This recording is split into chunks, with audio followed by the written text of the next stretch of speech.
শুরু করছি বাংলা বলছি। আর ঠিক দুদিন শনিবার চূড়ান্ত তালিকা প্রকাশ হবার কথা।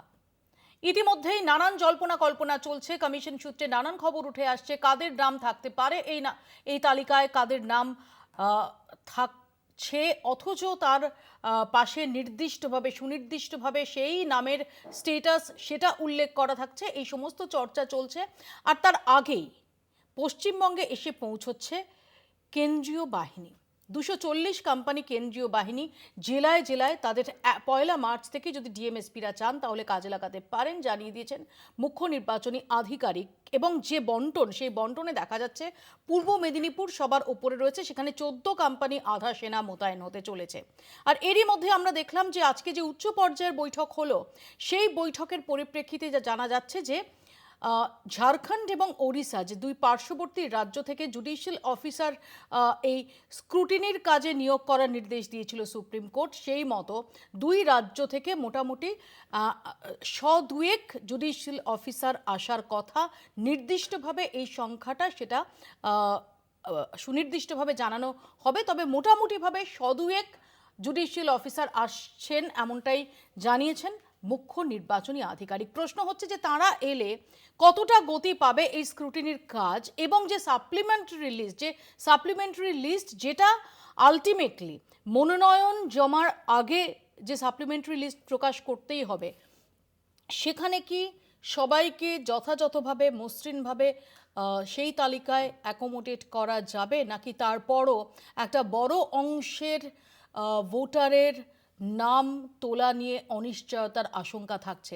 এই সব কিছু আলোচনা চলছে, তাই নিয়ে আমরা আলোচনা করব। আমাদের সঙ্গে যারা রয়েছেন তাদের সঙ্গে পরিচয় করিয়ে দিই। আমাদের সঙ্গে রয়েছেন বিজেপির পক্ষ থেকে তরুণজ্যোতি তিওয়ারি, কংগ্রেসের পক্ষ থেকে পার্থ মুখোপাধ্যায়, সিপিআইএমের পক্ষ থেকে কৌস্তব চ্যাটার্জি এবং তৃণমূল কংগ্রেসের পক্ষ থেকে পার্থ প্রতিম রায়। আমি আলোচনায় আসার আগে চোখ রাখবো প্রতিবেদনে।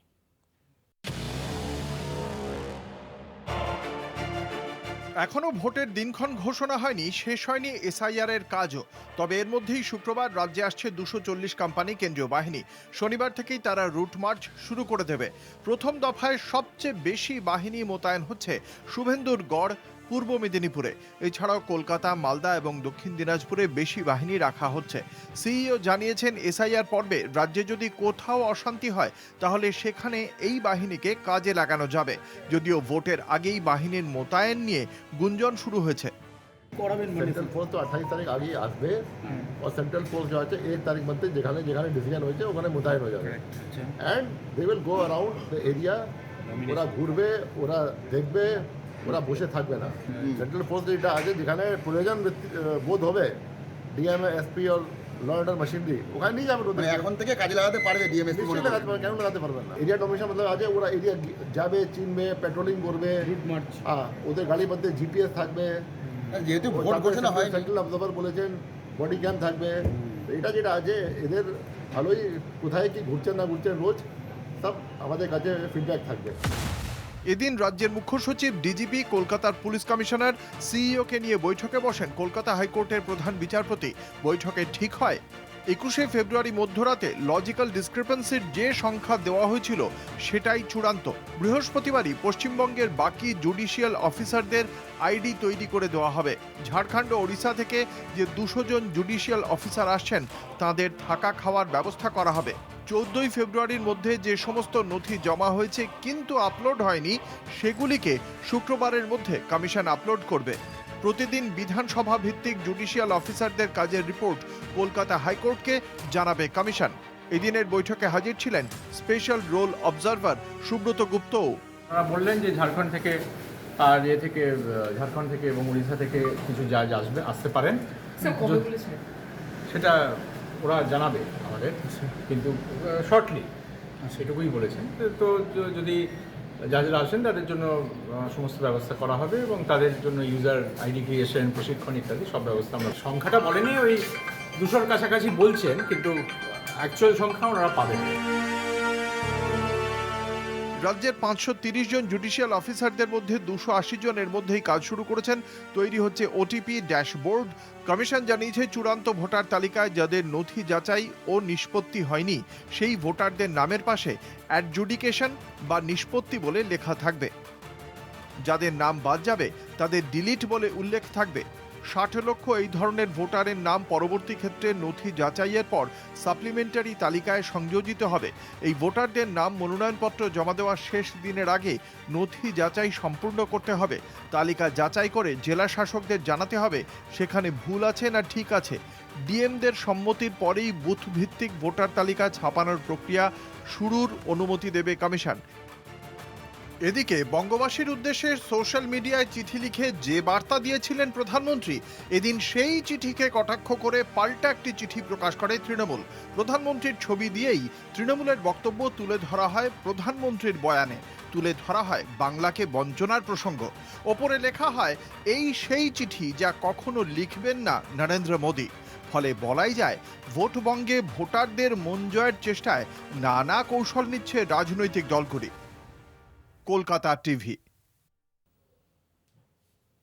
আমি প্রথম পার্থ প্রতিমের কাছে আসি। পার্থ, গতকালই দেখেছি যে মুখ্যমন্ত্রী স্বয়ং তিনি আশঙ্কা প্রকাশ করেছেন যে 1,20,00,000 নাম বাদ দিতে চলেছে কমিশন, এবং ঘুরপথে নাম বাদ দিতে চলেছে। যেহেতু লগ ইন ক্রেডেনশিয়াল তাদের কাছে আছে, সে কারণে তারা সময়সীমা পেরিয়ে যাওয়ার পরও তারা নাম বাদ দিচ্ছে। কিন্তু আজকে আমরা যে ইনফরমেশন পাচ্ছি যে যাদের নাম, অর্থাৎ যারা হিয়ারিংয়ে ডাক পেয়েছেন বা এই যে যাদের স্ক্রুটিনি এখনো বাকি রয়েছে, তাদের নামও তালিকায় থাকবে, পাশে অ্যাডজুডিকেশন লেখা থাকবে। অর্থাৎ সত্যি কি সেই আশঙ্কার কোনো অবকাশ থাকছে? ইতিমধ্যেই ঝাড়খণ্ড এবং ওড়িশা থেকে আরো অন্তত 200 জুডিশিয়াল অফিসার তারা চলে আসছেন, এবং তারা এলে এটাতে গতি পাওয়ার কথা। দেখুন মৌপিয়াদি 28 তারিখ ফাইনাল লিস্ট বেরোনোর কথা, মাত্র সময় 2 দিন, এখনো জুডিশিয়ারিরা বাইরে থেকে এসে পৌঁছায়নি। এই যে হারকুলান টাস্ক তারা কত দ্রুততার সঙ্গে সম্পূর্ণ করবে, এটা যেমন একটা প্রশ্ন রয়েছে। নিশ্চিতভাবে যদি সুপ্রিম কোর্টের এই ইনক্লুশন না হতো বা হস্তক্ষেপ না হতো, তাহলে হয়তো এই নামগুলো সরাসরি বাদ পড়ে যেত।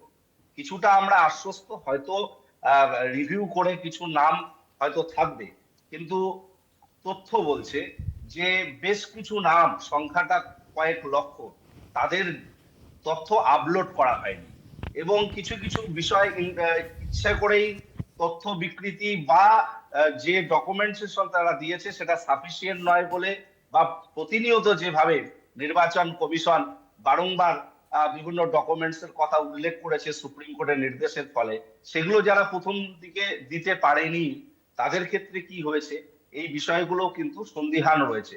সবটা মিলে আমি গতকালও বলেছি, আজকেও বলেছি, যে প্রান্তিক মানুষ যারা একদম হতদরিদ্র, যাদের কাছে মিনিমাম ডকুমেন্টস ব্যতি রেখে অন্য কিছু নেই, সেই মানুষগুলো সব থেকে বেশি ক্ষতিগ্রস্ত হতে যাচ্ছে। কিন্তু তারপরও আমরা এই জুডিশিয়ারির হস্তক্ষেপে কিছুটা আশ্বস্ত, হয়তো রিভিউ করে বা সেগুলো যাচাই করে কিছু মানুষ হয়তো রেহাই পাবে। সবাই রেহাই পাবে কিনা বা রিলিফ পাবে কিনা, এটা একটা কিন্তু সন্দিহানের জায়গা এখনো রয়েছে। আমি আসবো পার্থ, আমি এই প্রসঙ্গে তরুণের কাছে আসবো। তরুণ, আমরা যদি দেখি যে ঠিকই অ্যাডজুডিকেশন লেখা থাকবে, অর্থাৎ এমন নয় যে কালকে পরশুই একটা বিরাট আশঙ্কার জায়গা বা ত্রাসের জায়গা সৃষ্টি হবে, কিন্তু এখনো 60 লক্ষের কাছাকাছি নথি যাচাইয়ের কাজ বাকি।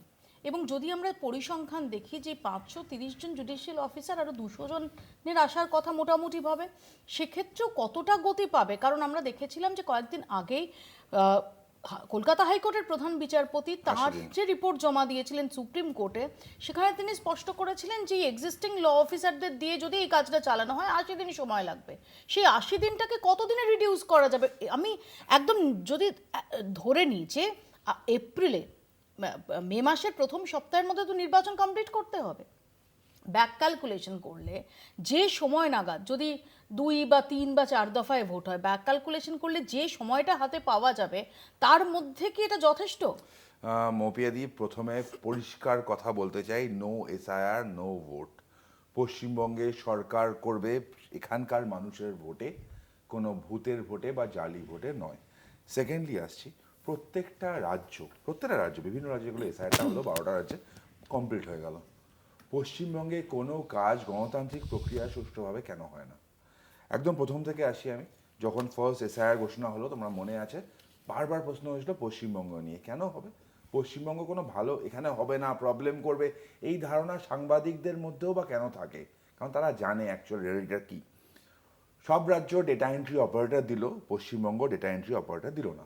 বিএলও হওয়ার কথা গ্রুপ সি এমপ্লয়ীদের, মেনলি টিচার্সদের, পশ্চিমবঙ্গে প্রত্যেক বুথ ভিত্তিক টিচার নেই বলে প্যারা টিচার্স, অঙ্গনওয়াড়ি ওয়ার্কার তাদেরকে দিয়ে বিএলও করানো হলো। তারা মোবাইলে কত সরো করো সেই আসপেক্টে আমি যাচ্ছি না।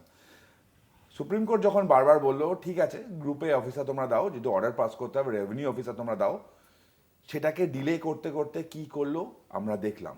সুপ্রিম কোর্ট বাধ্য হলো জুডিশিয়ারিকে ইন্টারভিন করাতে। আসলে মমতা বন্দ্যোপাধ্যায় এবং তৃণমূল কংগ্রেস প্রিপেয়ার ছিল বিএলও নিয়ে, এইআরও নিয়ে, এআরও তুমি নিয়ে, যখন এতটাই কিন্তু দীর্ঘ তালিকা, আমি জাস্ট কিন্তু একটু সিলেবাসে অ্যাড আসলো করি, বিচারক। আমি একটু অ্যাড করি, সেটা হচ্ছে যে তুমি এতগুলো এই যে কেনর তালিকা দিলে, একই সঙ্গে তো এই কেনটাও আসবে যে অন্য রাজ্যে লজিক্যাল ডিসক্রিপেন্সি বলে যে বিষয়টা, এবং তার জন্য সামান্য নামের এদিক ওদিকে যে বিপুল সংখ্যায় মানুষকে হিয়ারিংয়ে ডাকা হচ্ছে এবং তারা আনসার্টেন হয়ে যাচ্ছে তাদের নাম, এই অ্যাডজুডিকেশন হয়তো তাদের পাশে অ্যাডজুডিকেশন লেখা থাকবে তাদের একটা বড় অংশের পাশে, এটা তো অন্য রাজ্যে এর দায় কার? এর দায় মমতা বন্দ্যোপাধ্যায়ের। কেন দায় মমতা বন্দ্যোপাধ্যায়? আমি বলে দিচ্ছি। উনি যদি এখানকার অফিসারদের দিতেন, এখানকার রেভিনিউ অফিসারদের সুপ্রিম কোর্টের অর্ডারের মতো দিতেন, ডেটা এন্ট্রি অপারেটর দিতেন, অসুবিধা হতো না। তো আমি তো অবাক হয়ে গেলাম, দেখছিলাম গতকালকেই একজন ভদ্রলোক এবং ভদ্রমহিলা আয়ুব শাহ এবং মনোহরা শাহ, তাদের 8 জন সন্তান আছেন, এবং মুখ্যমন্ত্রী যেমন 1500 কেজির বাচ্চা আবিষ্কার করেছিলেন, এই 8 জনের সন্তানের মধ্যে বয়সের গ্যাপ অদ্ভুত মমতাদি, কারোর 2 মাস, কারোর 4 মাস। মানুষের বাচ্চা এই গ্যাপে হয় না, সায়েন্টিফিক্যালি তো হওয়া সম্ভব নয়, অন্য কোনোভাবে হয়েছে কিনা আমি জানি না। এইটার সাথে লিঙ্ক করতে গেলে আবার লিঙ্কে আসছি আমি, লিঙ্ক করতে গেলে সেই বাড়ার সাথে সেই রত্না বিশ্বাসের কথাটা মনে পড়ে যায়, যারা বাংলাদেশ থেকে এসছেন, ওপার থেকে এসছেন। হাবড়ার জাকির হোসেন মানে জাকির দার সাথে যোগাযোগ করবেন, জাকির দা লিঙ্কের কাজটা করতে পারে। এই 8টা বাচ্চার কথাই আমি বললাম, 2 মাস 4 মাসের গ্যাপ, সেটা হচ্ছে লিঙ্কের গল্প। আরও একটা বললি, পশ্চিমবঙ্গের অদ্ভুত এক রাজ্য যেখানে আমরা 100-র উপর ধৃতরাষ্ট্র খুঁজে পেলাম, তাদের আবার সন্তান সংখ্যা 150-র কাছাকাছি, এক অদ্ভুত ব্যাপার। আবার বলছি, মমতা বন্দ্যোপাধ্যায় এবং তৃণমূল কংগ্রেস প্রিপেয়ার ছিল বিএলও নিয়ে, এইআরও নিয়ে, এআরও নিয়ে, মানে সিলেবাসে চলে আসলো বিচারক।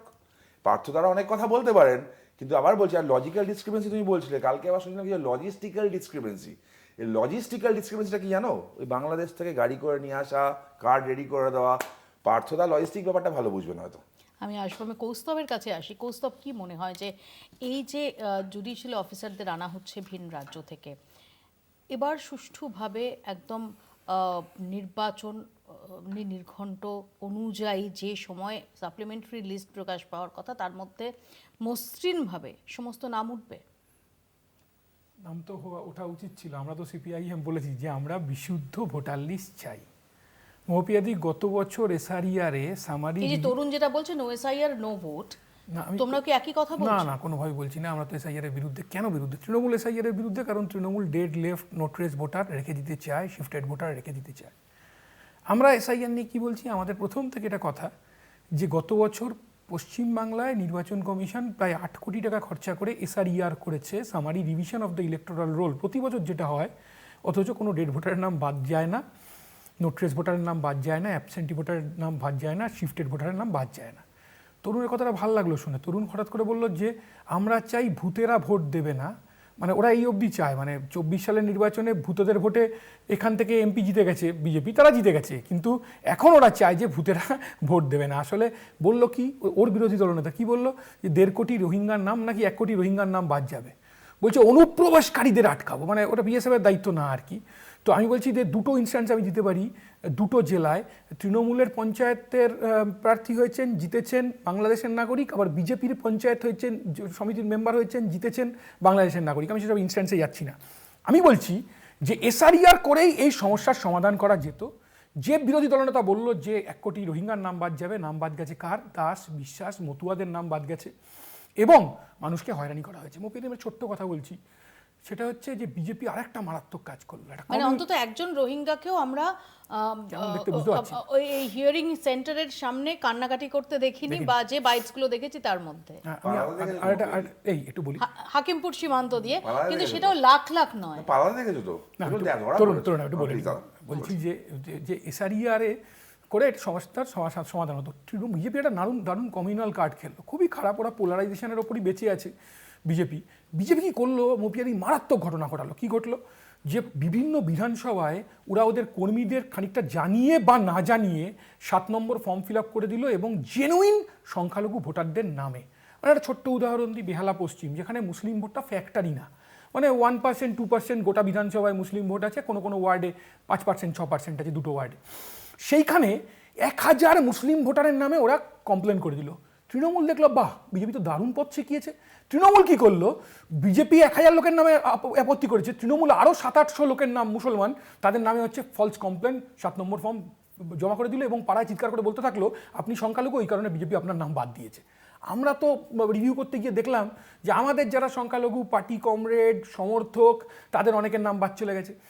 বাদ চলে গেছে মানে বাদ যায়নি, মানে অভিযোগ করেছে।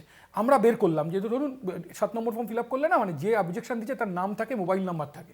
আমরা যোগাযোগ করলাম বিজেপির কর্মীর কাছে, আপনি এই 100 জনের নাম কিভাবে নাম দিলেন, কী কারণে কীভাবে আপনি নাম দিলেন? বলছেন আমি তো 100 জনের নাম দিইনি, আমি তো 40 জনের নাম দিয়েছি, আমি পরে জেনেছি আমার দল থেকে বলেছে তাই জন্য আমি দিয়েছি। আমি বলছি এই পোলারাইজেশনের রাজনীতি। অথচ দেখো মৌপিয়াদের ছোট্ট কথা বলবো, 2021 সালের বিধানসভা নির্বাচন হলো সিএ এনআরসিকে সামনে রেখে, 2026 সালের বিধানসভা নির্বাচন হচ্ছে এসআইআরকে সামনে রেখে, অথচ কৃষক ফসলের দাম পাচ্ছে না, শ্রমিক তার মজুরির ঘামের দাম পাচ্ছে না। কলকাতা শহরে এখন মৌপিয়াদি সবচেয়ে বড়, তাই নয়, আমি এখানে একটু অ্যাড করব, তুমি যেটা বললে অ্যাবসলিউটলি। এবং আমরা সেই সিএ নোটিফিকেশন কবে হতে দেখলাম, 2024-এর লোকসভা ইলেকশনের জাস্ট 2 মাস আগে, 2 মাসেরও কম সময়, মার্চে, 2024-এর মার্চে হতে দেখলাম। মাঝের সময়টা সিএ নিয়ে আর কোনো চর্চাই আমরা সেভাবে দেখতে পেলাম না, বা উদ্যোগ সেভাবে দেখতে পেলাম না। তৃণমূল বিজেপির এই পোলারাইজেশনের রাজনীতি এটা মারাত্মক। আমি বলছি সংক্ষেপে পার্থদার কাছে, পার্থদা হ্যাঁ, যে একটু আগে বলছিলেন যে সিএ নিয়ে অনেক দিন ধরে কোনো আলোচনাই দেখতে পেলেন না, উল্টা আমরা এমনও আলোচনা শুনেছি যে সিএ নাকি হবেই না। না, কিন্তু সিএ ফিরলো ডেফিনেটলি, যেই এসআইআর শুরু হলো আমরা দেখলাম সিএ এর form fill up, Shantanu Thakur তিনি তার আগে নিজে একটা এমন একটা অবস্থা ছিল যেখানে আমরা শুনলাম যে সিএ নাকি আলটিমেটলি হবে না। কে বললো সিএ হবে? এরকম একটা ব্যাপার ছিল। সিএ হবে না এটা কে বললো? না, এখানে অমিত শাহজি বলেছিল। হ্যাঁ, সে যাই হোক, বিভিন্ন রাজনৈতিক পক্ষ থেকে আমরা শুনলাম যে কেন্দ্রীয় সরকারের পক্ষ থেকে সিএ হবে না তো বলা হয়নি। না, এখন ব্যাপারটা হচ্ছে যে মুশকিলটা তো এইখানে যে কেন্দ্রীয় সরকার এবং রাজ্য সরকার, বা রাজ্য সরকার মানে রাজ্যের সরকারি দল এবং কেন্দ্রীয় সরকার মানে কেন্দ্রের সরকারি দল। এসআইআরটা যে একটা সরকারি ব্যবস্থা, এটা যে একটা ইলেকশন কমিশনের একটা কাজ, সেটাকে আমরা কি দেখতে পেলাম না, সেটাকে সেট করে দিচ্ছে যে কিরমভাবে হবে। রাজ্যে যারা ক্ষমতায় রয়েছে, কেন্দ্রে যারা ক্ষমতায় রয়েছে, এরা বলে দিল 1 কোটি নাম বাদ যাবে, 1 কোটি রোহিঙ্গার নাম বাদ যাবে, এরা বললো কাউন্ট নাম বাদ দিতে দেবো না। অর্থাৎ এই যে পরিস্থিতি, কিন্তু আলটিমেটলি আমরা কি দেখলাম, আমি আমার নিজের ব্যক্তিগত অভিজ্ঞতা বলছি। আমার মেয়ের নামে নোটিশ পেলাম, যখন আমি জিজ্ঞেস করলাম যে কারণটা কি, আমাকে বলা হলো কারণ আমরা বলতে পারবো না, এটা এসছে মেশিনে। অদ্ভুত ব্যাপার হয়েছে কি না, মুখোপাধ্যায় আর মুখার্জি সেই এক জিনিস। 2002 সালে আমি মুখোপাধ্যায় লিখতাম, এখন আমি মুখার্জি লিখি। এই যে অবস্থা, এটা তো হবার কথা ছিল না। ও যেটা বললো, ওর দিক থেকে শুনলে হয়তো মনে হবে ভ্যালিড, যে আমাদের স্থানীয় যদি ডাটা এন্ট্রি অপারেটর হতো হয়তো এই সমস্যা হতো না।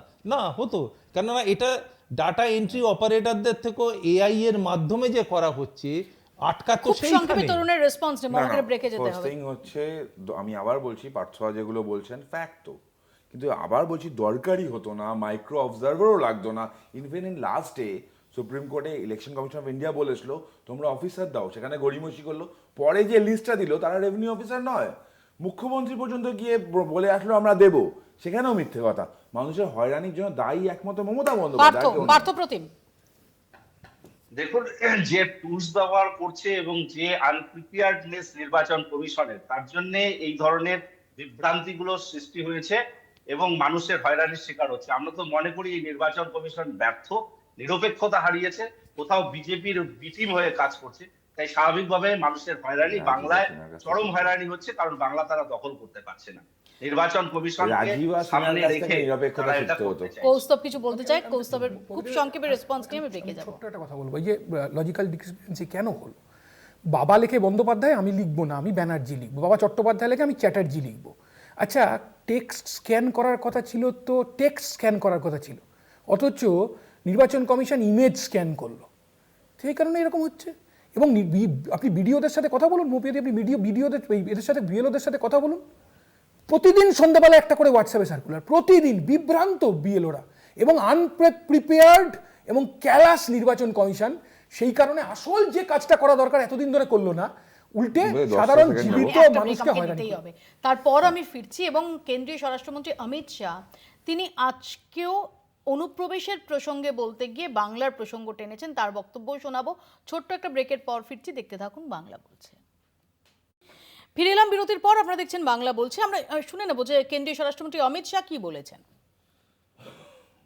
बंगाल में भी चुनाव है। मुझे पूरा भरोसा है कि इस बार भारतीय जनता पार्टी की सरकार बनने वाली है। भारतीय जनता पार्टी की सरकार का पहला एजेंडा रहने वाला है कि सीमा पर बाढ़ का काम समाप्त करना और एक एक घुसपैठिए को चुन चुन कर देश के बाहर भेजना। और इसकी शुरुआत, चूंकि यहां पर सरकार बन चुकी है, जनादेश भी इस एजेंडा को प्राप्त हो चुका है। हम तो इसी मुद्दे पर चुनाव लड़े थे। हमारी विपक्ष की पार्टियों ने ये मुद्दे का विरोध किया था, मगर मैं तो आभारी हूं बिहार की जनता का कि अभूतपूर्व जन समर्थन हमें मिला है। बिहार के कल्याण के एजेंडा के साथ साथ वो मैंडेट में घुसपैठियों को निकालना। পার্থপ্রতিম রায়ের কাছে যাবো এ প্রসঙ্গে। পার্থপ্রতিম, বিহারে দাঁড়িয়ে আজকে আবারও বাংলার প্রসঙ্গ এবং ঘুসপেটিয়া প্রসঙ্গ। দেখুন, কেন্দ্রীয় সরকার পার্লামেন্টে যে রিপোর্ট পেশ করেছে স্বরাষ্ট্র মন্ত্রক থেকে যে অনুপ্রবেশ নিয়ে, সেখানে দেখা গিয়েছে ত্রিপুরাতে সব থেকে বেশি অনুপ্রবেশ হয়েছে লাস্ট 2 বছর। সেখানে কাদের সরকার রয়েছে? রাজ্য সরকার বিজেপি, কেন্দ্রেও বিজেপি সরকার রয়েছে। আসলে অনুপ্রবেশ ইস্যুকে তারা বাংলায় হাতিয়ার করবার চেষ্টা করছে, কিন্তু দুর্ভাগ্যজনক অনুপ্রবেশ ঠেকানোর দায়বদ্ধতা, দায়িত্ব গোটাটাই কেন্দ্রীয় স্বরাষ্ট্র মন্ত্রকের। প্রশ্ন আসছে যে আনফেন্সিং যে এরিয়া রয়েছে সেখান থেকে নাকি অনুপ্রবেশ করছে। বাংলায় যে জমি সংক্রান্ত জটিলতা ছিল সেটা নিয়ে স্বরাষ্ট্র মন্ত্রকের সঙ্গে রাজ্য সরকারের বৈঠক হয়েছে। সেখানে রাজ্য সরকারের পক্ষ থেকে জমি দেওয়ার সমস্ত ব্যবস্থাপনা করা কিন্তু হয়েছে। পার্থপ্রতিম, যে কথাটা বিজেপি বলে আসছে, এক সেকেন্ড আমি মৌপিয়াদি বলবো, তারপরে তুমি বলো। যে জায়গায় সমস্যা হচ্ছে সেই সমস্যাটাকে কেউ হাইলাইট করছে না, বিশেষ করে কেন্দ্রীয় সরকার। যে জলা জায়গায়, অর্থাৎ নদী ঘেরা জলা জায়গায় কিভাবে ফেন্সিং হবে তার দায়িত্বটা কেন্দ্রীয় সরকারকে ঠিক করতে হবে। সেখানে কিভাবে পার্থ, আমার সিম্পল প্রশ্ন, যে বিজেপি যেটা বলে আসছে অনুপ্রবেশকারী যে এই রাজ্যের বিভিন্ন জায়গায় তারা ভোটার লিস্টে, হ্যাঁ, সংখ্যা নিয়ে বক্তব্য থাকতে পারে, রোহিঙ্গা কি রোহিঙ্গা নয় তাই নিয়ে বক্তব্য থাকতে পারে। এটা তো দেখা গেছে। ইভেন আমরা যদি দেখি যে এই যে হাওড়ায় গতকাল যে ঘটনাটা ঘটেছে, জানি তোলপাড় চলছে, সেখানেও যে মূল অভিযুক্ত যে হারুন, যিনি নিহত হয়েছেন, যিনি ভিকটিম, তার পরিবার অভিযোগ করছেন যে এ নাকি আফগানিস্তান থেকে এসেছে। আফগানিস্তান থেকে বর্ডার কোন দিকে কিভাবে সেটা তো ঠেকানোর দায়িত্ব যারা কেন্দ্রীয় সংস্থাগুলো রয়েছে তাদের নিতে হবে। আজকে পাকিস্তান সীমান্তে জম্মু কাশ্মীরে কিভাবে ঘুসপেঠি ঢুকছে, সেখানে কারা দায়বদ্ধতা নিচ্ছে? আসলে কেন্দ্রীয় সরকারের যে চরম ব্যর্থতা, সেটা কোথাও কোথাও রাজ্য সরকার। ধরুন আজকেও আমরা ঘুসপেটিয়া প্রসঙ্গে আমি আসবো পার্থ, আজকেও আমরা কেন্দ্রীয় স্বরাষ্ট্রমন্ত্রী ঘুসপেটিয়ার কথা বলেন। এই যে 60 লক্ষ যাদের নথি যাচাই এখনো বাকি রয়েছে, কতজন ঘুসপেটি? এই যে 58 লক্ষ নাম বাদ গেছে, কতজন ঘুসপেটিয়া? সবাই তো জানতে চায়। আমি এখানে বসে পার্থদার সাথে একদম একমত হতাম। আমি বলতাম যে একদম সেন্ট্রাল গভর্নমেন্টের ভুল কাজ করেছে, সেন্ট্রাল গভর্নমেন্টের জন্য এটা হচ্ছে। আমি পার্থদার সাথে একমত হতাম। পার্থদা তার আগে বলে দিক, এই দেশটা একমাত্র মানে দেশের যে কেন্দ্র যারা সরকার চালায়, দেশটা তাদের। রাজ্য পুলিশ দেশের কথা ভাববে না, রাজ্যের আইবি দেশের কথা ভাববে না, একবার বলে দিক। এই কয়েকদিন আগে হাইকোর্টের অর্ডার হয়ে তুমি জানো, হাইকোর্ট পরিষ্কার রাজ্য সরকারকে তোমার থাপ্পড় মেরে বলেছে জমিটা দাও। পশ্চিমবঙ্গ এবং বাংলাদেশে প্রায় 2216 কিলোমিটার হচ্ছে বর্ডার, তার মধ্যে প্রায় 600 কিলোমিটার এখনো আনফেন্সড। যেগুলো ওয়াটার বডি আছে সেগুলোর কথা আমি বলছি না। রাজ্য সরকার জমি দিচ্ছে না। দেশের সুরক্ষাকে খালি কেন্দ্র সরকারের দায়িত্ব, রাজ্য সরকার দায়িত্ব নেবে না। এখানে যখন কেউ এসে এখানে আধার কার্ড, ভোটার কার্ড 5,000 থেকে 8,000 টাকায় পেয়ে যায়। বারবার আমরা দেখেছি, তোমরা দেখিয়েছো। এখানকার জঙ্গি ধরা পড়ে যখন, জঙ্গির পরিবার বলে আমার ছেলে তৃণমূল করত। বঙ্গবন্ধুর খুনি কলকাতায় লুকিয়ে থাকে, কারণ এটা সেফ হেভেন হয়ে গেছে। জঙ্গিদের আতুর ঘর হচ্ছে পশ্চিমবঙ্গ। এখানেও ম্যাডাম অনুপ্রেরণা চলছে। মোপিয়াদি, তুমি অস্বীকার করতে পারবে, বারবার কেন্দ্র সরকার রিপোর্ট পাঠিয়েছিল পশ্চিমবঙ্গকে, যখন বামফ্রন্ট সরকার ছিল, ওখানে কংগ্রেস সরকার ছিল, পার্থরা, যে পশ্চিমবঙ্গের বর্ডার এরিয়াগুলো, মানে খারিজি মাদ্রাসাগুলো কথা বলছি আমি, খারিজি মাদ্রাসাগুলো জঙ্গি তৈরির আতুর ঘর হচ্ছে, স্টপ করো। হয়নি। এই তারপরে এই সরকার চেঞ্জ হলো, তখন এই সরকার আসলো, এখনো পর্যন্ত 11টা চিঠি এসছে। এমনকি বুদ্ধদেব ভট্টাচার্য তৎকালীন Exactly, মুখ্যমন্ত্রী তিনি উদ্বেগ তিনিও প্রকাশ বলেছেন করেছিলেন। এই 11টা চিঠি এসছে, তারপরেও কিছু হয়নি। এইগুলোর দায়টা কে নেবে মোপিয়াদি? আবার বলছি, বর্ডার দেশটা সবার, আগে দেশটাকে ভালোবাসতে শিখতে হয়। তৃণমূল খালি ভোট ব্যাংকের কথা বলছে। আজকে বর্ডার ফেন্সিং বাংলাদেশে কয়েক জায়গায় ভোট হলো, দেখলে তো? বর্ডার এলাকার ভোটটা দেখেছো? জামাতের সেখানে জামাতের হয়েছে কেন? জামাতের তার একটা কারণ আছে, জামাত খালি ওদিকে অ্যাক্টিভ না মোপিয়াদি, জামাতটা এদিকেও অ্যাক্টিভ। আমি এখানে আসবো, আমি এখানে কৌস্তবের কাছে থেকে এই প্রসঙ্গেই আসবো যে কৌস্তব, আমরা এই সদ্য সমাপ্ত যে বাংলাদেশ নির্বাচন, সেখানেও আমরা দেখছি যে ভারতের সঙ্গে যে সীমান্ত লাগোয়া যে সমস্ত জেলা, সেই সমস্ত জেলায় কিন্তু জামাত ভালো ফল করেছে, যেটা একটা আশঙ্কার জায়গা। আমরা ইভেন এই যে কেন্দ্রীয় বাহিনীর বিন্যাস বন্টন যেটা দেখতে পাচ্ছি, সেখানেও আমরা দেখছি যে সীমান্তবর্তী জেলাগুলোতে আলাদাভাবে নজর দেওয়া হয়েছে। যে দীর্ঘদিন ধরে এই জায়গাটা কি আসলে ইগনোর করে আসা হয়েছে? না না, দেখবেন অটল বিহারী বাজপেয়ীর সময় লালকৃষ্ণ আডবাণী বুদ্ধদেব ভট্টাচার্যের ভূয়সী প্রশংসা করেছিলেন এই বর্ডার নিয়ে, যা বামফ্রন্ট সরকার ভূমিকা নিয়েছে। আবার ধরুন শেখ হাসিনা এসেছে, জ্যোতিবাবুর সাথে বৈঠক হচ্ছে, জ্যোতিবাবু প্রথমেই বলে যে আপনাদের দেখা উচিত যেভাবে বর্ডার থেকে লোক আসছে, আনএমপ্লয়মেন্ট এবং যা হচ্ছে, কেন্দ্রীয় সরকারও দেখা উচিত, আপনাদেরও দেখা উচিত। অনুপ্রবেশের সমস্যা কিন্তু একটা বড় সমস্যা। আমরা কোনোভাবেই সিপিআইএমে অনুপ্রবেশকারীদের পক্ষে নই, কিন্তু বিজেপির সমস্যা হচ্ছে, বিজেপি নেতা দেখবেন টিভি টক শোয়ে পশ্চিমবাংলায় তারা বলে, এ ধরুন আমার পূর্বপুরুষ বাংলাদেশ থেকে চলে আসতে হয়েছিল, তো বলে তোমরা চলে এসেছিলে কেন? মুশকিল হচ্ছে অল্প জানলে এরকম হয়। তো ঠিকই তো, যে মুসলিম ফান্ডামেন্টালিস্টদের জন্য চলে আসতে হয়েছিল, ঠিক যাদের জন্য মুজিবুর রহমান খুন হয়েছিলেন। 21শে ফেব্রুয়ারি গেল কদিন আগে, তো 21শে ফেব্রুয়ারি ভাষা শহীদ দিবসে শহীদ হলো কারা? বাংলাদেশের সংখ্যাগুরুরা, মুসলমানরা। বা আবার আজকে ইউনিস সরকার কার মদতে 7 সমুদ্র 13 নদীর পার থেকে কার মদতে ওখানে গিয়ে বসলো? আজকে পাকিস্তানের পক্ষে দাঁড়ালো জামাত, এবং কি ভারত বিদ্বেষ আমরা দেখেছি এই সময়কালে। আমরা দেখলাম যেভাবে হিন্দুদের ওপর আক্রমণ করা হলো বাংলাদেশে, নির্লজ্জতা। এখন বিজেপি কি চায়? বিজেপি চায় ওখানে হিন্দুদের ওপর আক্রমণ বাড়ুক, ওখানে হিন্দুদের উপর আক্রমণ বাড়লে এখানে ভোট কুড়োতে সুবিধা হবে, যেটা খুবই আনফরচুনেট। অথচ নরেন্দ্র মোদী কোনো ভূমিকা নিল না ইন্টারন্যাশনাল অ্যাফেয়ার্সে। অমিত শাহজি একটা কথা খুব ভালো বললেন যে চুনকে বার করবেন না, ফলে চুনকে তো ওরা বেশ কয়েকজনকে বার করেছিলেন, কিন্তু প্রত্যেকটাতেই চুনের বদলে মুখ চুন হতে হয়েছে ওনাদের। এখন ঘটনাটা হচ্ছে যে আমি সরকারি তথ্য বলছি, 2009 মানে থেকে যাদের পুশব্যাক করা হয়েছিল, যে সমস্ত বৈধ ভারতীয় নাগরিকদের, তাদের কথা বলছেন। না 1% হয়নি। আমার কাছে সরকারি হিসেব 2009 থেকে 2000 পুশব্যাক যাদের করা হয়েছিল তাদেরকে ফিরিয়ে আনা হয়নি। একজন এসছে আপাতত ইন্টারিম অর্ডারে।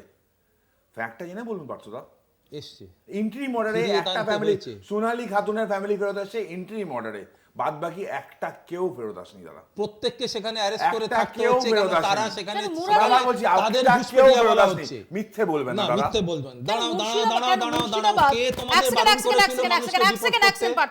মুর্শিদাবাদ এবং বীরভূমের আরো একাধিক বাসিন্দা, তাদেরও যাদের পুশব্যাক করা হয়েছিল মোবাইল, আবার বলছি কোর্টের ইন্টারভেনশনে নট ইভেন 1%, কয়েকজনকে ফেরত কয়েক হাজার লোককে পাঠানো হয়েছে। আমাকে আমার বক্তব্যটা বলতে দাও, তারপর তুমি বলো। মিথ্যে কথা বলার লাভ কথাটা নেই। হচ্ছে যে ডিপোর্টটা কে করতে বারণ করেছে? আমরা 2009 থেকে 2013 28,857 জনকে ডিপোর্ট করেছিলাম বাংলাদেশে। 2014 থেকে 2017 বিজেপির আমলে 1,722 জন ডিপোর্ট হয়েছে। আমাদের থেকে 15 গুণ বেশি মানুষকে ডিপোর্ট করতে পেরেছি। তার পরবর্তী হিসেব আমার নেই, এগুলো সব সরকারি হিসেব, এটা একটা আমাদের তৈরি করা হিসেব নয়। কে ডিপোর্টটা করতে বারণ করেছে? কিন্তু এই যে এত কিছুর পরে সবচেয়ে মানে চিন্তার যে অবস্থাটা, এই যে এত জুডিশিয়াল অ্যাক্টিভিজম হচ্ছে, যে সমস্ত জাজেরা এসে তারা এবার এনুমারেশনের কাজ করছেন, এতে 60 লক্ষ মানুষের জন্য 250, আরও 200 বলছে 80 থেকে কমে 50, কিন্তু সুপ্রিম কোর্ট বলে দিয়েছে 28 তারিখের মধ্যে এই লিস্ট পার করতে হবে। তারপর কি হবে? সাপ্লিমেন্টারি লিস্ট বেরোতে থাকবে। সেটার কিন্তু সুপ্রিম কোর্ট কোনো সময়সীমা বলে দেয়নি যে সে সাপ্লিমেন্টারি লিস্টটা কতদিন কতবার করে না, বেরোবে। কিন্তু নমিনেশন জমার যে শেষ দিন, তার আগে এটা কমপ্লিট। কেউ গ্যারান্টি দিতে পারবে যে সেই সময় ওইটুকু সময়ের মধ্যে তারা নাম তুলতে পারবে? ফলে যাদের নাম বাদ যাবে তাদের কি ভবিষ্যৎ? অনেক বিচক্ষণ ব্যক্তি, অনেক তথ্যবদ্ধ থাকে। আমি আগেও একবার পার্থ আগে প্রশ্ন করেছিলাম যে হরিয়ানা যখন অনেক কথা হচ্ছিল, বিহার এসআইআর হলো, পার্থদা বিহার এসআইআর এর পরে তো ভোট হলো, ওখানে আপনারা হারলেন, কতগুলো ইলেকশন পিটিশন করেছেন দাদা? বিহারে petition করেছেন? লজিক্যাল ডিসক্রিমিনেন্সি Election ছিল petition কটা না না করেছেন বিহারে ওখানে? লজিক্যাল আপনি ডিসক্রিমিনেন্সি পয়েন্টে ছিল আসুন না। আরে ভোটার Election লিস্টের petition সঙ্গে কটা ইলেকশন করেছেন? পিটিশন হয় না আপনার নেতা আবার ভোটার দাঁড়িয়ে লিস্টের যাবে। উপরে ইলেকশন আপনার পিটিশন নেতা হয় না constitution নাচিয়ে ইলেকশন বলবে না পিটিশন হবে। হয় কাজের ইলেকশনের কাজে উপরে ইলেকশনের ভোটার উপরে কটা লিস্ট ইলেকশন করেছেন? পিটিশন হয় না ওটা আলাদা কটা পিটিশন হয় করেছেন ইলেকশনের উপরে? কটা ফাইল হয়েছে আপনাদের? আচ্ছা কি আবার মুশকিল আমরা ডায়লগ দেবেন আলোচনা কদিন পরে। আপনার নেতা এবার কটা তুমি ফাইল ভারত করেছে? ভ্রমণে বেরোচ্ছে কেন আপনার নেতা অন্য কটা সময় তো ফাইল ভারত করেছে? ভ্রমণে ওই বেরোনোর জলেই কথা ডুব বলো আজকে মারবে। পশ্চিমবাংলা ওরা নিয়ে খালি আলোচনা জলেই হচ্ছে, ডুব মারবে। কি বাংলা ধরতে নিয়ে গিয়ে কি আলোচনা ধরবে করো কে জানে? ভারত ভ্রমণে বেরোচ্ছে ওরা কেন জলে ডুববে না কি ধরতে গিয়ে কি ধরবে কে জানে? বাংলা নিয়ে আলোচনা করো আর ভারত আপনি ভ্রমণে fact বেরোচ্ছে বলুন, কেন আপনাদের মুখোশটা খুলছি এটা। ভারত ভ্রমণে বেরোচ্ছে কেন? আপনাদের মুখোশটা খোলা। এই যে মুখস্থ কেন তো বেরোবো এইটা না? আমরা আমি 15 গুণ মুখস্থ মানুষ খোলা বেশি দরকার। বিচার করেছি এর পাশাপাশি বারবার এক মিথ্যাচার সেকেন্ড, করে আমি মুখস্থ 15 গুণ খোলা দরকার। মানুষ আমরা আসবো, ফেরত পাঠিয়েছি পার্থদা বেশি আসবো, এক সেকেন্ড। এর পাশাপাশি যদি আমরা দেখি যে বামেদের সঙ্গে আইএসএফ এর গতকাল বৈঠক ছিল যেটাতে জোট চূড়ান্ত হওয়ার কথা ছিল কিন্তু কালকে চূড়ান্ত হয়নি কারণ যেটা নওশাদ সিদ্দিকী আইএসএফ বিধায়ক তিনি বেরিয়ে এসে জানিয়েছেন যে কিছু যে কোর আসনগুলো রয়েছে যেগুলো নিয়ে তারা তাদের ইচ্ছা প্রকাশ করেছেন সেইগুলোর ব্যাপারে বিবেচনা করার জন্য বামেরা আরও কয়েকটা দিন সময় চেয়েছেন এবং যেহেতু নওশাদ সিদ্দিকীরা আশাবাদী তারাও ফ্লেক্সিবল এই জোটের ব্যাপারে যে কারণে তারা কয়েকটা দিন অপেক্ষা করছেন। দেখুন, মোহাম্মদ সেলিমের পর বিমান বসুর সঙ্গে বৈঠক কিন্তু তাও চট কাটলো না আইএসএফ বাম জোটের। সূত্রের খবর, শরিকদের যে আসন ছাড়তে চায় সিপিএম সেই আসন দাবি করছেন নওশাদ রাও, ফলে আসন সমঝোতা এখনো অধরায়। আইএসএফ এর যে কোর সিটগুলো আছে আজকে এখনো পর্যন্ত ফাইনালাইজড হয়নি। তারা আরো কয়েকটা দিন সময় চেয়েছে। আমরা আমাদের অবস্থান ক্লিয়ার করে এসেছি যে আমরা প্রয়োজনে অনেকটা স্যাক্রিফাইস করতে প্রস্তুত আছি, সেটাও বলেছি কোথায় কোথায় আমরা ছাড়তে রাজি আছি, কিন্তু আমাদের কোর সিট আমরা কোনো মতেই ছাড়তে পারবো না। তো দু একটা দিন টাইম চেয়েছে, বৃহত্তর স্বার্থের কথা মাথায় রেখে আমরা আরো কয়েকটা দিন অপেক্ষা করছি। এরই মধ্যে আবার নতুন করে বামেদের সঙ্গে জোট গড়তে ইচ্ছা প্রকাশ করেছে হুমায়ুন কবিরের দল। এ নিয়ে সেতু বন্ধনের চেষ্টায় নওশাদও। আমার সাথে বেশ কয়েকটি রাজনৈতিক দল, অনেক সামাজিক সংগঠন এই জোটে আসার আহ্বান জানিয়েছে। যারাই আমাকে জোটে আসার আহ্বান জানিয়েছে আমি বামেদের সাথে তাদের লিয়াজও করিয়ে দেওয়ার চেষ্টা করেছি, যে ওখান থেকে হক আলোচনা। মুসলিম ভোট টানতে বামেদের এই জোট গড়ার প্রবণতাকে কটাক্ষ করতে ছাড়েনি বিজেপি। সিপিএম হচ্ছে একটা গোডাউনের মতন ব্যাপার ছিল এদের ক্ষেত্রে, আর তৃণমূলটা হচ্ছে ওদের শোরুম। তো শেষ পর্যন্ত ওরা ওখানেই পৌঁছচ্ছে এবং তারপরে সেখান থেকে আবার হুমায়ুন হয়ে অন্য রাস্তা নিচ্ছে। মার্চেই ভোটের দিন ঘোষণা, তার আগে 26-এর সমীকরণ কোন খাতে বয় তা নিয়ে জল্পনা বাংলা জুড়ে। কলকাতা টিভি। এখানে প্রশ্ন কৌস্তব, আমরা যদি দেখি যে যে পরিস্থিতিতে দাঁড়িয়ে যে প্রেক্ষাপটে দাঁড়িয়ে 2021-এর আসন সমঝোতা হয়েছিল, এবারের প্রেক্ষাপট ডিফারেন্ট। কারণ বিধানসভায় গত 5 বছরে তৃণমূল কংগ্রেস এবং বিজেপি ছাড়া একজন যিনি প্রতিনিধি, অবশ্যই বাম প্রতিনিধি, অবশ্যই তিনি বাম সমর্থনে জিতেছেন, কিন্তু তিনি হচ্ছেন আইএসএফ এর। তো এখানে দাঁড়িয়ে ডেফিনেটলি আইএসএফ আরও বেশি বার্গেনিং পাওয়ার এবছর তার থাকার কথা। এই যে গতকালও যে জোটটা চূড়ান্ত হলো না, আসন সমঝোতা চূড়ান্ত হলো না, এটা কি ইঙ্গিত দিচ্ছে? না দেখুন, ওখানে তো আমি ছিলাম না, আমি বলতে পারবো না, কিন্তু এটুকু আমি বলতে পারি নওশাদ যা বলেছে আর একটু অপেক্ষা করা হবে, আলোচনা করে বামফ্রন্টের সাথেও কথা বলতে হবে। এবার তো অনেকটা ইজিয়ার হয়েছে। আমরা তো ভেবেছিলাম যে তৃণমূল বিরোধী বিজেপি বিরোধী সমস্ত শক্তিকে আমরা এক করতে পারবো, হয়নি। কংগ্রেস আলাদা লড়ছে, ভালো, তাতে কোনো অসুবিধা নেই, কিন্তু আমরা আশাবাদী যে আইএসএফের সাথে আর সময়ের অপেক্ষা মোটামুটি অনেকটাই এগিয়ে গেছে, যা আমি শুনেছি, খবর পেয়েছি, তাতে আমার মনে হয় না কোনো সমস্যা হবে বলে। আমার এখানে পার্থপ্রতিম রায়ের কাছে প্রশ্ন। পার্থ, মোটামুটি আমরা নওশাদ সিদ্দিকীর যে বক্তব্য বা বডি ল্যাঙ্গুয়েজ, তাতে এটা স্পষ্ট যে তিনিও এই সময়টা দিচ্ছেন এবং মোটামুটিভাবে দুপক্ষই এই আসন সমঝোতাটা সেটা চায়। ইন্টারেস্টিং হচ্ছে, আমরা কদিন আগেই দেখেছি হুমায়ুন কবির তিনি একটা দল গঠন করে ফেলেছেন। যদিও মোহাম্মদ সেলিমের সঙ্গে হুমায়ুন কবিরের সাক্ষাৎকে কেন্দ্র করে অনেক বিতর্ক অনেক দূর গেছে, কিন্তু এখনো পর্যন্ত হুমায়ুন কবিরের দিক থেকেও যেটা বলা হচ্ছে বা বামেদের তরফ থেকে, যে এটার হুমায়ুন কবির তিনি চেষ্টা করলেও বামেরা তাতে সাড়া দিচ্ছেন না, এরকম একটা সূত্রের খবর। নওশাদ সিদ্দিকী কালকে যখন এটা নিয়ে নির্দিষ্টভাবে প্রশ্ন করা হয়েছিল, নওশাদ বলেছিলেন যে অনেক শক্তি তারা চাইছে সমঝোতা করতে, যারাই তার সঙ্গে যোগাযোগ করছেন তিনি বলে দিচ্ছেন যে একটা সেন্টার হচ্ছে এই গোটা সমঝোতাটার সেন্টার হচ্ছে সিপিআইএম, কাজেই তিনি তাদের সঙ্গে যোগাযোগ করতে বলে দিচ্ছেন। কোথাও দাঁড়িয়ে যে সংখ্যালঘু ভোট ভাগ হওয়ার আশঙ্কাটা, সেটা কি তোমাদের একটু কপালে চিন্তার ভাঁজ ফেলছে? দিদি, ভোট আসলেই এ ধরনের বাতাবরণ এবং বহুদলীয় অবস্থায় বিশ্বাস, তো স্বাভাবিকভাবে পার্থ, তোমার কাছে আমি ফিরবো, তোমার কাছে ফিরবো পার্থ, কিন্তু আমাকে একটা টেকনিক্যাল কারণে আমি তোমার কথা স্পষ্টভাবে শুনতে পাচ্ছি না। আমি একটু সময় নিচ্ছি, আমি সেটা সর্ট আউট করে তোমার কাছে আবার ফিরছি। আমি এই প্রসঙ্গে একটু তরুণের মত নিই। তরুণ, দেখুন, আমার বিশেষ কোনো মতবাদ থাকার তো কথা নয়, কিন্তু ব্যাপারটা হচ্ছে ঘণ্টাখানেক হোটেল রুমে হুমায়ুনকে মোহাম্মদ সেলিম বাবু লেনিন বোঝালেন, তারপর আবার হুমায়ুন, এখন রিসেন্ট কথা শুনে বুঝলাম বিপ্লব স্পন্দিত বুকে নৌসাদি হলো লেনিন। তো এই লেনিন ঠিক করবে আলটিমেটলি জোট হবে কি হবে না। এই হুমায়ুন বাবু, নৌসাদ বাবু এবং এই সেকুলার নাম নেওয়া আব্বাস সিদ্দিকীর ভাইয়ের দল নিয়ে আমাদের সিপিএম যদি বলে ধর্মনিরপেক্ষ, তাহলে তো ভাবতে হয়।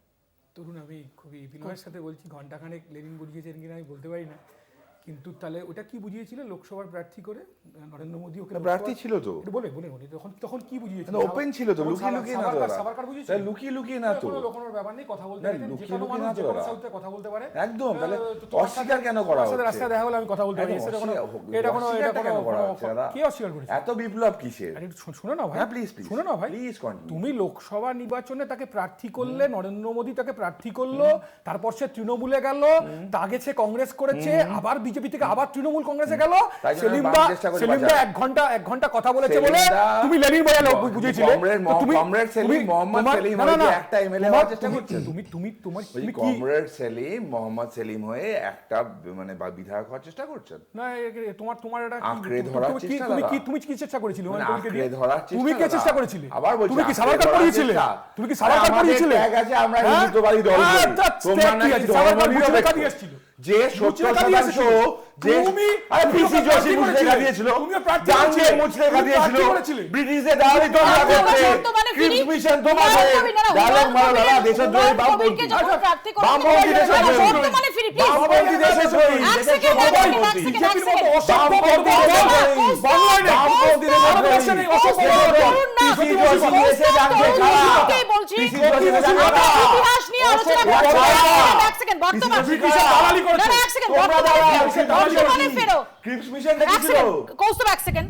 না তরুণ, আমি ইতিহাসে যাচ্ছি না, বর্তমানে যাচ্ছি, বা সাম্প্রতিক বর্তমানে যাচ্ছি।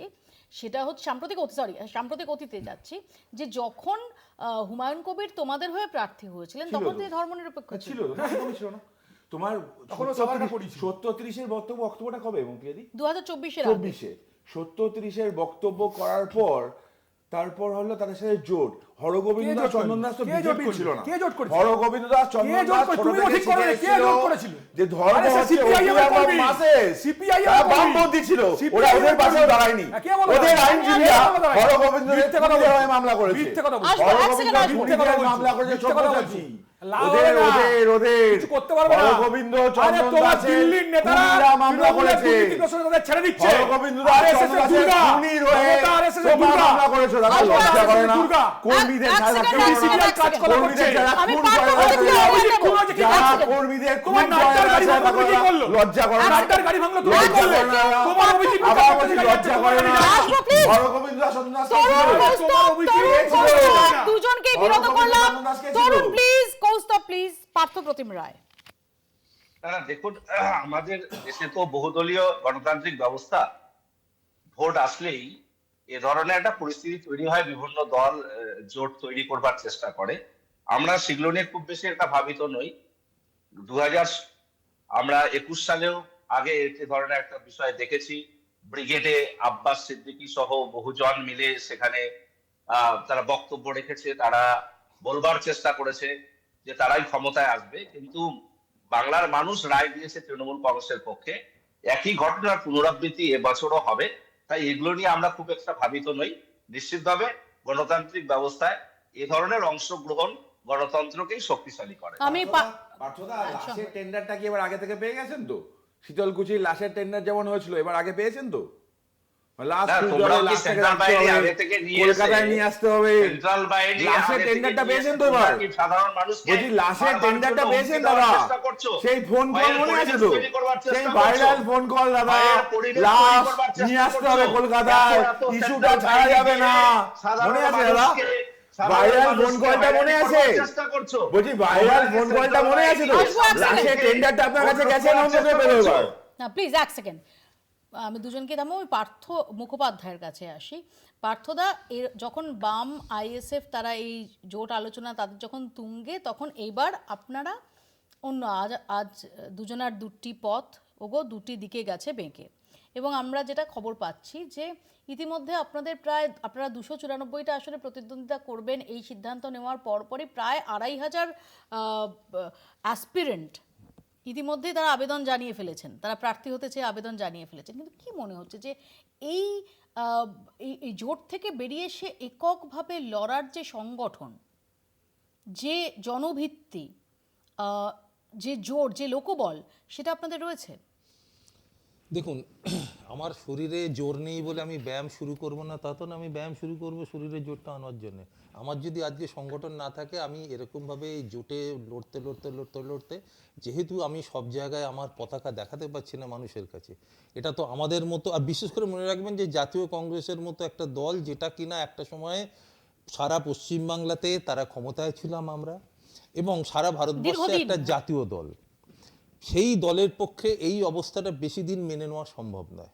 একটা সিচুয়েশন অবধি করা যেতে পারে যে যেহেতু আমাদের ক্ষমতা নেই সেই হেতু আমরা একটা জোটে যেতে পারি, কিন্তু একটা সময় আমাদের এই সিদ্ধান্ত নিতেই হতো। আর একটা কথা হচ্ছে যে মানে যে অদ্ভুত জিনিস দেখলাম এখানে, মানে তাহলে তুমি বলো যে জলকে আর রাহা হ্যায় হাতরাসে, তুমি ওনাকে বললে যে লাশটা আনতে হবে কলকাতায়। কি আমাদের দেখো ইয়ে হামাম মে হাম লোগ সব নাঙ্গা হ্যায়, কেন আমরা একে অপরের দিকে এইভাবে আঙুল তুলে তো লাভ নেই। উনি দুটো কথা বললে তোমার বিরুদ্ধে দুটো কথা উঠতে পারে, ওই যে বলে একটা আঙুল দেখালে তিনটে আঙুল নিচের দিকে আছে। আমরা আজও খুঁজে পাইনি, তুমি জানো? কিন্তু আমি একটা জিনিস নোটিস করেছি, সেটা হচ্ছে এই বিগত কয়েক বছরে বিভিন্ন শোতে যখন আমরা দেখতাম যে পার্থ দ্বারা একটু কৌস্তবদের একটু ব্যাট করতেন, মানে কৌস্তবদের কথার পরিপ্রেক্ষিতে বলতেন, আজকে কিন্তু দেখলাম পার্থ মুখোপাধ্যায় পার্থপ্রতিম রায়ের হয়ে কথা বলছেন, অর্থাৎ কিছুটা হলেও অন্তত ব্যাটটা পার্থপ্রতিম রায়। আমার মনে হলো না, এখনো আশা রাখছি না, না কোনোভাবে আশার ব্যাপার না। প্রশ্নটা হচ্ছে, দেখো পার্থদা যে কথাটা বলার চেষ্টা করলো, আমার যা মনে হলো শুনে, আচ্ছা তেহেলকা আর নারদার মধ্যে কি পার্থক্য? হাতরাস আর উন্নাওয়ের মধ্যে, কামদুনির মধ্যে কি পার্থক্য আছে? উন্নাও আর হাঁসখালির মধ্যে কি পার্থক্য আছে? আমি এইটা জানতে চাইছি। আমি বলছি একটা দেশের নেতা, তাও আমি বলছি মৌপিয়াদি তোমাদেরকে আমি সাধুবাদ দেবো, বাংলার মিডিয়া এক ফুলে জিতে আরেক ফুলে গেলে প্রতিবাদ করো, তোমরাও প্রতিবাদ করো, মানুষের ভোট ব্যান্ডেড দিয়ে অন্য দলে গেলে। দেশের মিডিয়া একটা লোকের নাম দিয়েছে চাণক্য, 10টা সিট জিতে রাজ্য জিতে গেছে। মুকুল রায় কার থেকে শিখলো? তৃণমূল কংগ্রেস আজকে কার থেকে শিখলো? কি পার্থক্য আছে? তৃণমূল কংগ্রেস এখানে যা করছে, দিল্লিতে বিজেপি একই কাজ করছে, অন্য কিছু নয়। আমি বলছি যে মানুষ তো ভুলে গেছে। অমিত শাহ এসে বললেন, অমিত শাহ নারদা বলতে পারলেন না, পাশে শুভেন্দু অধিকারীকে নিয়ে নারদা বলতে পারলেন না। অমিত শাহ কোথায় ছিলেন এতক্ষণ? কোথায় গেল বঙ্গারু লক্ষণ? প্রথম বঙ্গারু লক্ষণকে দেখেছিলাম বিজেপি সর্বভারতীয় সভাপতি, লক্ষ টাকা নিতে তেহেলকা টেপ কাণ্ডে, একই দেখেছি নারদা টেপ। খুব না, মানুষ কিছু ভোলেনি, মানুষ কিচ্ছু ভোলেনি, মানুষ ভুলতে পারে না, এই জন্য শূন্য থেকে মহাশূন্য গমন হচ্ছে। মানুষ ভোলেনি ধানতলা, মানুষ ভোলেনি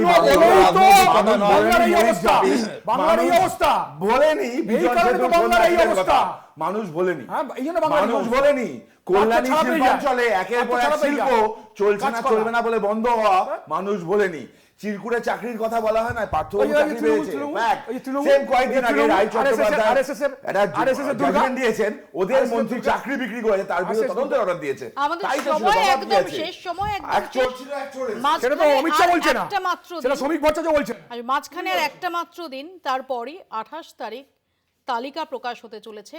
এই মুহূর্তে দাঁড়িয়ে সবার নজর সেই তালিকার দিকে, সেই সংক্রান্ত আপডেট আমরাও আপনাদের দিতে থাকবো। আপাতত বাংলা বলছি এখানে শেষ করছি, দেখতে থাকুন কলকাতা টিভি।